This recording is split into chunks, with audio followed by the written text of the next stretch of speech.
Nous sommes tous conscients que nous allons mourir un jour, que nous regardions ce fait en face ou que nous le refoulions au plus profond de notre pensée ou de notre émotionnel, nous savons forcément que nous allons mourir un jour. Et dans notre paracha, à Zinu, on nous parle de la mort de Moïse. C'est une façon de nous interroger sur quelle est la meilleure façon de mourir. Alors ça me rappelle forcément cette très très belle histoire qui est dans une série de contes pour enfants qui s'appelle justement Sur un pied de Nina Jaff, où on raconte que le fou bien-aimé du roi, ayant commis un impair et devant forcément mourir, est mis devant un choix très difficile. Le roi lui dit: je n'ai pas le choix, je dois te faire mourir, mais par contre tu as une latitude. Tu peux choisir de quelle façon tu veux mourir.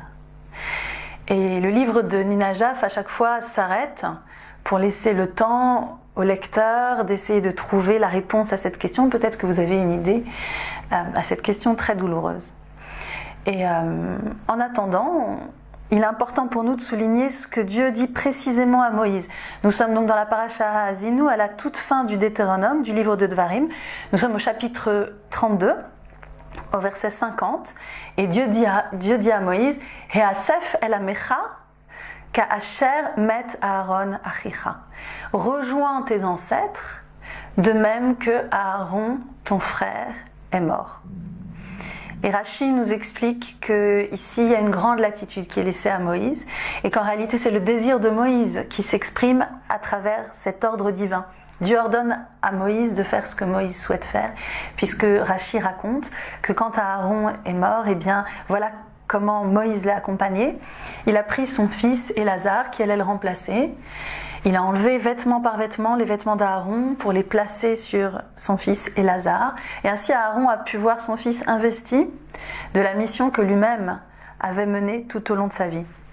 Et ensuite Moïse a dit à Aaron: monte sur le lit, étends tes mains, étends tes pieds, ferme les yeux.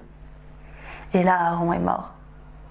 Et Moïse à ce moment a souhaité, a demandé: je souhaite mourir comme mon frère Aaron. Et donc quand Dieu demande à Moïse de mourir comme Aaron, il lui demande en fait de mourir de la façon qu'il a lui-même choisie. Et quelle est cette façon? C'est une façon choisie, c'est une façon mesurée, c'est une façon qui inclut la transmission. Et justement, le passage que nous lisons, qui est la toute fin de la paracha Azinu, sera interrompu par la paracha prochaine, Vezot Haberacha, et voici la bénédiction. Et c'est seulement après, à la toute fin de la Torah, qu'on renouera avec la thématique de la mort de Moïse. Entre l'ordre de Dieu et sa réalisation, la mort effective de Moïse, il y a la bénédiction, il y a la transmission. Il y a le fait qu'il y a la continuité. Et c'est ce qu'on nous dit juste quelques versets au-dessus de cette phrase qui demande la mort de Moïse. Au verset 47, Lo davarek kihem chayichem. Cette Torah, ce n'est pas une chose vide, car c'est votre vie.